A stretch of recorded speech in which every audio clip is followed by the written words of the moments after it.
Hi, எல்லோரும் எப்படி இருக்கீங்க? Welcome to அம்மாஸ் Kairuchi. நாம் இன்றைக்கி இந்த முட்டை வச்சு முட்டை கிரேவி பண்ணுவோம். அது எப்படின்னு பார்க்கலாமா? வாங்க. கடாய் சூடு பண்ணிக்கிடலாம். இதில் ஒரு 3 ஸ்பூன் அளவுக்கு எண்ணெய் ஊற்றுறேன். எந்த எண்ணெய் யூஸ் பண்ணுறீங்களோ அந்த எண்ணெய் ஊற்றிக்கிடலாம். நான் தேங்காய் எண்ணெய் ஊற்றிருக்கேன்.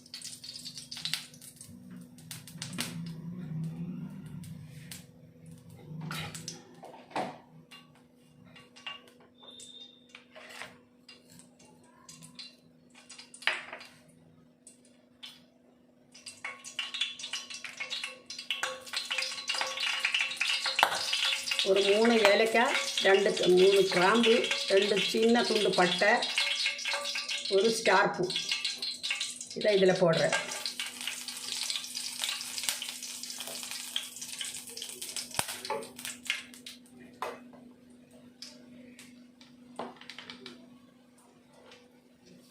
பெரிய வெங்காயம் சின்ன மீடியம் சைஸில் 2 வெங்காயம் சின்னதாக கட் பண்ணி வச்சுருக்கேன்.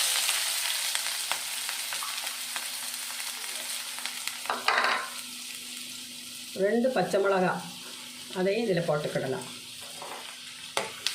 நல்லா கொஞ்சம் எண்ணெயில் வதக்கிக்கிடலாம்.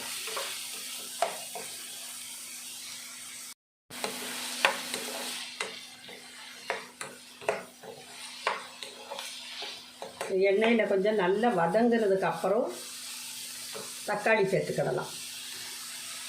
நல்லா வதங்கிருச்சு, கலர் வித்தியாசமாக இருக்குது, நல்லா வதங்கிருச்சு. இதில் 2 தக்காளி கட் பண்ணி வச்சுருக்கேன். மீடியம் சைஸில் 2 தக்காளி பொடிசாக கட் பண்ணி வச்சுருக்கேன். அதை இதில் போட்டுக்கிறேன்.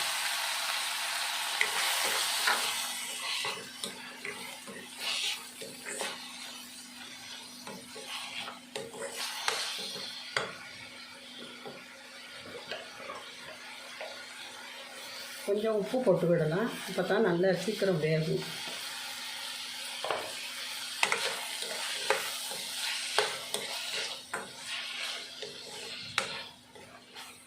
இது ரெண்டும் கலந்து கொஞ்சம் நல்லா எண்ணெயில் கொஞ்சம் வேகட்டும். தக்காளி நல்லா குழஞ்சிருச்சு, நல்லா வெந்துருச்சு. இதில் மசாலா போட்டுக்கிடலாம்.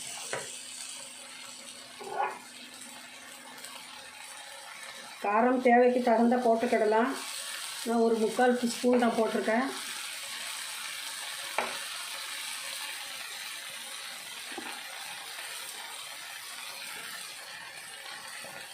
ரெண்டு ஸ்பூன் மல்லிப்பொடி போட்டிருக்கேன். மஞ்சள் பொடி தேவைக்கு போட்டிருக்கேன். கரம் மசாலா ஒரு அரை ஸ்பூன் போட்டிருக்கேன். 1/4 டீஸ்பூன் பெருஞ்சீரக பொடி போடுதேன். 1 ஸ்பூன் இஞ்சி பூண்டு பேஸ்ட் போடுறேன்.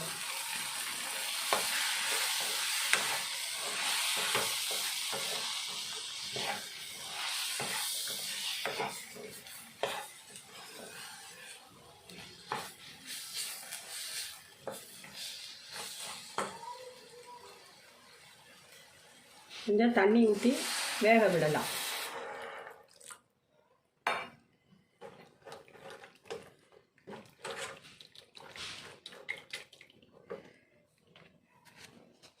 டேஸ்ட்டுக்காக ஒரு உருளைக்கிழங்கு கட் பண்ணி சின்னதாக வச்சுருக்கேன். அதை இதில் போட்டுக்கிடலாம்.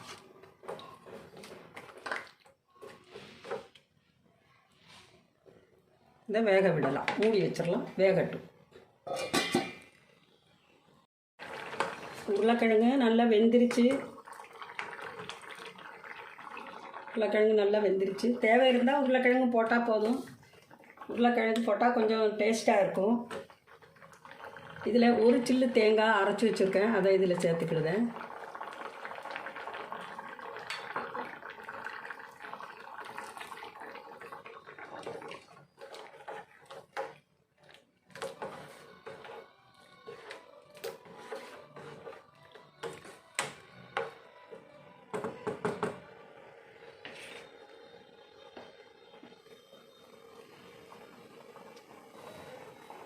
ஒரு முட்டை உடச்சி நல்லா கலக்கி வச்சுருக்கேன். அதை இதில் போட்டுக்கிடுதேன். இதில் மிக்ஸ் பண்ணி விட்டுறணும்.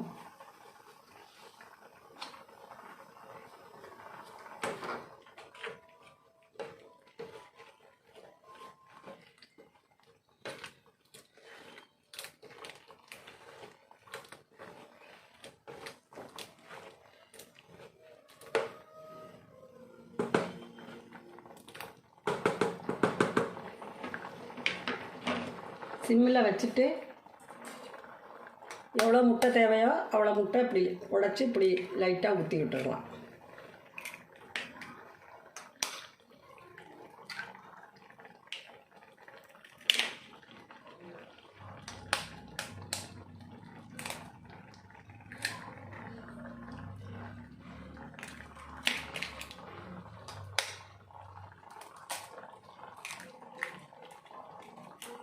நான் 4 முட்டை வச்சுருந்தேன், 4 முட்டை போட்டுட்டேன். அதை கொஞ்சம் வேகட்டும்.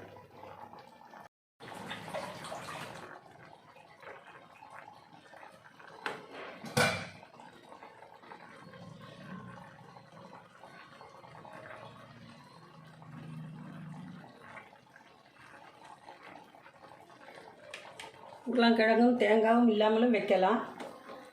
அதை ரெண்டுக்கும் சேர்த்தா கொஞ்சம் டேஸ்ட்டாக இருக்கும். கறிவேப்பிலை போட்டு விடலாம், கொஞ்சம் கொத்தமல்லி இலை போட்டு விடலாம்.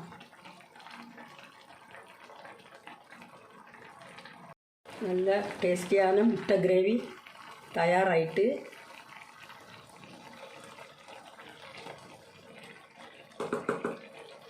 நீங்களும் செஞ்சு பாருங்கள், ருசித்து பாருங்கள்.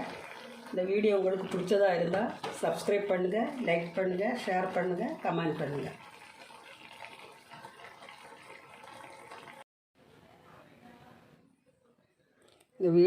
இந்த முட்டை கிரேவி வீடியோ உங்களுக்கு பிடிச்சதா இருந்தால் சப்ஸ்கிரைப் பண்ணுங்கள், லைக் பண்ணுங்கள், ஷேர் பண்ணுங்கள், கமெண்ட் பண்ணுங்கள்.